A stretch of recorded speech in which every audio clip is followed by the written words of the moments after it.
Hey, South Plains, Amanda with Lubbock Area United Way again. Today I am joined by two of our good folks from the Salvation Army, Major David Worthy and Erica Hitt. We wanted to talk to the Salvation Army because they serve some different populations in Lubbock than most of us have really kind of heard about what's going on with that group of people. So guys, let's just jump right in. Y'all serve it's one of our more vulnerable populations in that when we think of our homeless friends, our homeless in our community, it's hard for them to have access to understanding what's going on, all the education that many of us are getting around COVID-19, making sure that they have access to that education and also have access to good sanitation and many other things that I probably haven't even thought about that you guys have spent a lot of time over the past couple of weeks thinking about that. So why don't y'all kind of talk about the population that you work with and how you're trying to help educate them and address the situation with them? Okay, so what we are trying to do right now is we are having regular meetings with all of our residents just to keep them up to date. We've got a lot of signage throughout the shelters, just kind of going over the latest from the governor, from the mayor, proper hand washing skills, what they can do, the measures that they can take to keep themselves safe. We are around the clock, practicing good hand washing skills with staff, overflowing into the residents. We've got cleaning shifts every 3 hours. And the residents they've been amazing. I mean, everyone's jumping on board. We've actually learned a lot with this, and how much it's just going really smooth right now. Erica, that's so great to hear. I mean, I think there's many people who have been concerned about how your residents and those that use your services would be able to connect to things.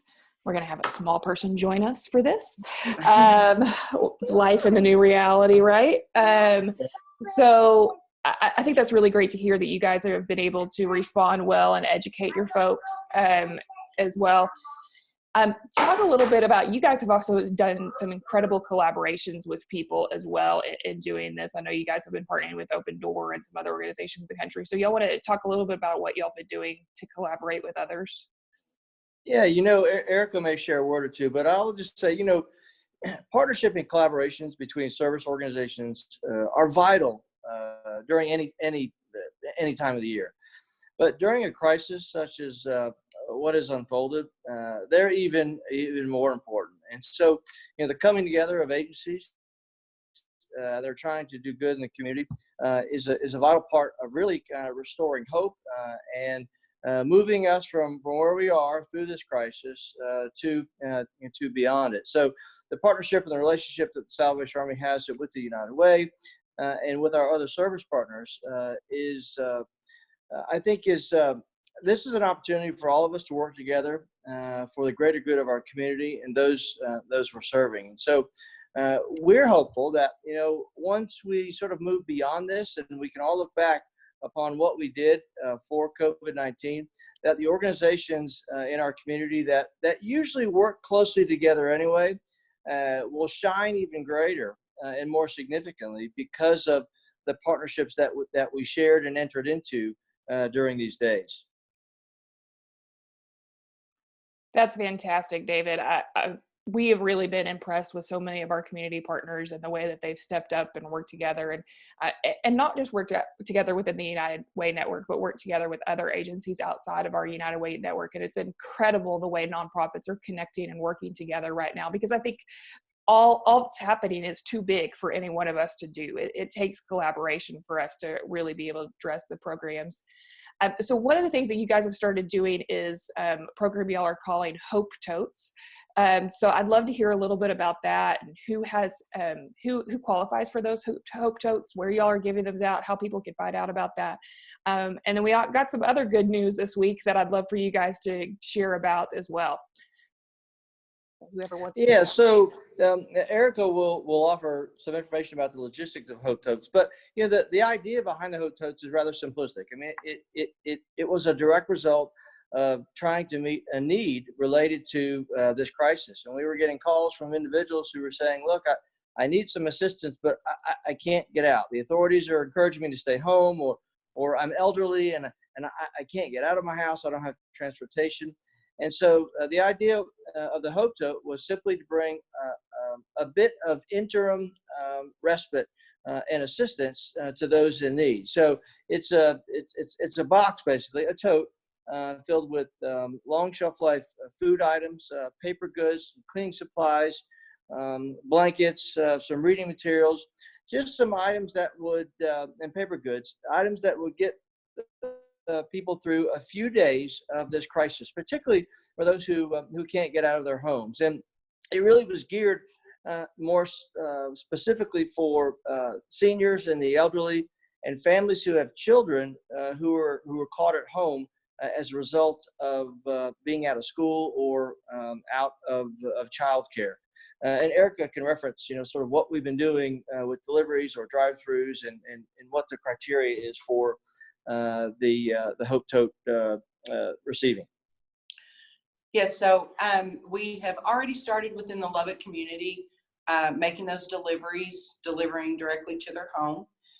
This week, we went out and we have serviced some of our residing counties, such as Lamb, Crosby, and we're going to Garza tomorrow. The setup is basically the same. We're targeting elderly and households with children in the home. We're doing intakes for Love County right now, and we are planning to do a card distribution on Monday.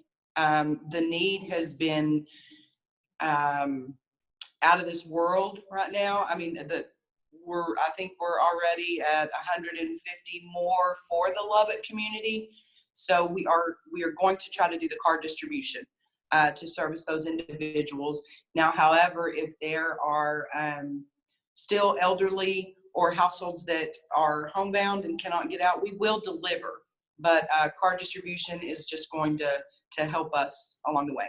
And again, we've found it as just that tote is not going to carry you all the way through this crisis, but it will help you sort of sort through a number of days. And really, more than anything else, we want that to sort of provide some interim hope for a week or so for those who need it. So the reception has just been wonderful. The community Erica and her team are receiving scores of calls every day, and we'll continue to distribute those so long as we have supplies to do so.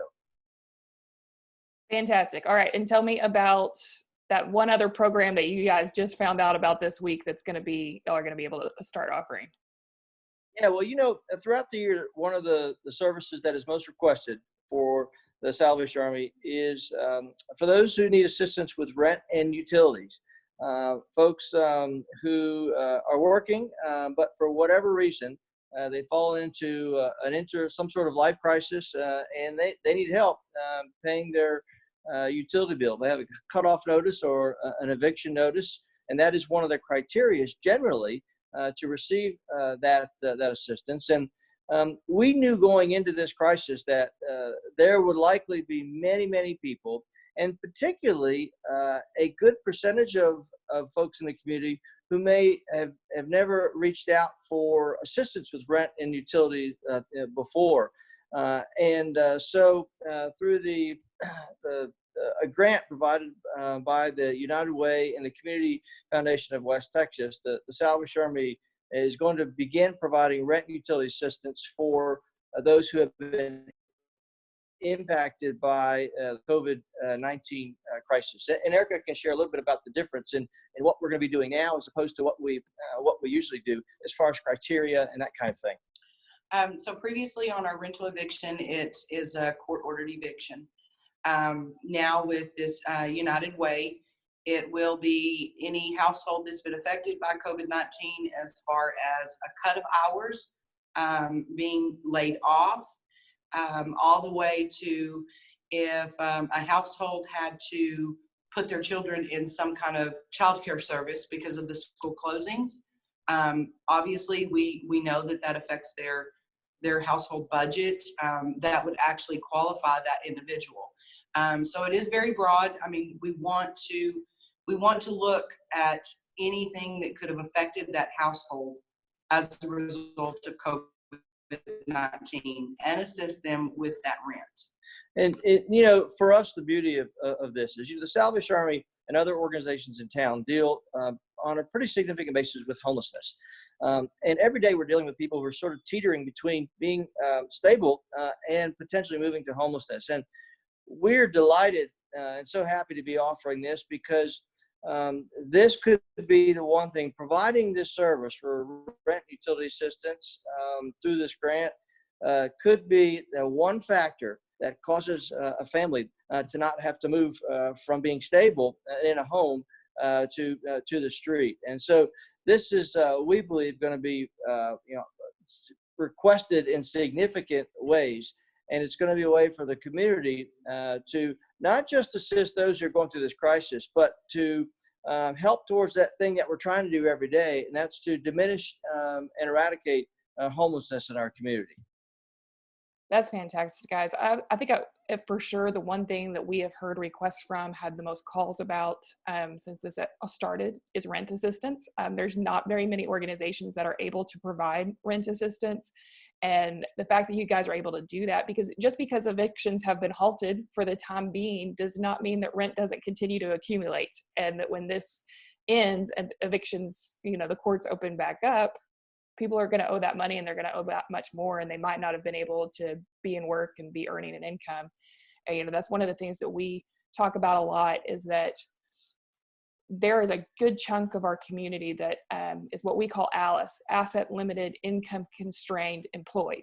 Folks that have jobs but struggle to get for paycheck from paycheck. And when you add those with those living under the poverty line in our community, when you add those together, that's about half of our Lovett County community. And that's a lot of folks that are just teetering on what you said, that line between making it and becoming homeless. And we want to avoid that. Hey, if people are interested in finding about Hope Totes or rent, utility assistance, or anything else that you guys provide, what do they need to do? They can either call us 765-9434, or they can reference our website, and more particularly our social media page, Facebook. We have almost all the information regarding all these programs and services, and our contact, who to contact and what have you, on our Facebook page, Salvation Army Lubbock. Fantastic. So I will link to that when we post this, and make sure people have access to that. But Erica and David, thank you guys so much for joining us. We appreciate your time today, and we appreciate all the hard work you guys have been doing since the crisis started. Thank you so much. Thank you. Bless you as well. All right, everybody. You guys have a great and wonderful Wednesday, and we'll be coming to you soon with some more services from our community partners. Thanks, everyone.